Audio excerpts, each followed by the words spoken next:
నమస్తే, నేను మీ ప్రశోభ్ Kumar, surgical oncologist. Cancer మనం ఫస్ట్ స్టేజ్లోనే ఎలా కనుక్కోవాలి? దీనికి మెయిన్ మనకి తెలుసుకోవాల్సింది ఏంటంటే, క్యాన్సర్లో చాలా భాగాల్లో రావచ్చు. అంటే పైన నోటి క్యాన్సర్ నుంచి ఊపిరితిత్తుల క్యాన్సర్ కావచ్చు, పేగు క్యాన్సర్ కావచ్చు. ఈ ఎటువంటి క్యాన్సర్ కానీ మనం ముందుగానే ఎలా కనిపెట్టాలి?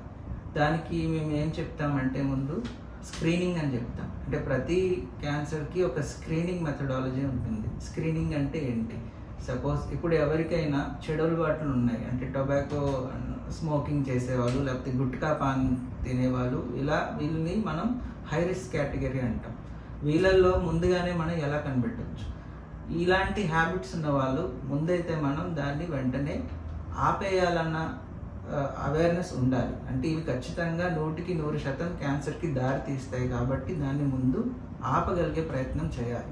తర్వాత మొదటి స్టేజ్లో క్యాన్సర్ని మనం ఎలా కనిపెట్టగలుగుతామంటే, బ్రష్ చేసేటప్పుడు నోటిలో ఏదైనా నొప్పి లేని చిన్న పుండు కానీ, లేకపోతే ఏదైనా రక్తం కారడం కానీ అలా అనిపిస్తే దాన్ని నెగ్లెక్ట్ చేయకుండా వెంటనే డెంటిస్ట్కి కానీ దగ్గరలో ఉన్న డాక్టర్కి కానీ చూపిస్తే మనం దాన్ని ముందు స్టేజ్లోనే దాన్ని కనిపెట్టగలుగుతాం. కానీ మేము చూసేది ఏంటంటే, చాలామంది నొప్పి ఇవ్వట్లేదు కదా, ఏదో దెబ్బ తగిలి బ్లీడింగ్ అవుతుంది, రక్తం కారుతుంది, అదేమీ కాదు అనుకొని నెలలు గడిపేస్తారు. కానీ అప్పటికే వాళ్ళు స్టేజ్ 3, స్టేజ్ 4కి వెళ్ళిపోయేదాకా కానీ మన దగ్గరికి రారు.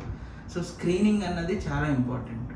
ఆ స్క్రీనింగ్ మెథడాలజీలో ఒక్కొక్క అవయవానికి ఒక్కొక్క స్క్రీనింగ్ మెథడాలజీ ఉంటుంది. ఈ స్క్రీనింగ్ గురించి డీటెయిల్డ్గా నేను ఒక్కొక్క పార్ట్ కింద నేను డివైడ్ చేసి దీన్ని చెప్తాను.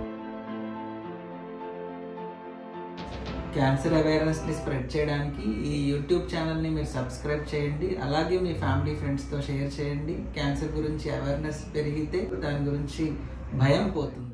జబ్బుని ఇప్పుడు మనం అన్ని చోట్ల వింటున్నాం. మన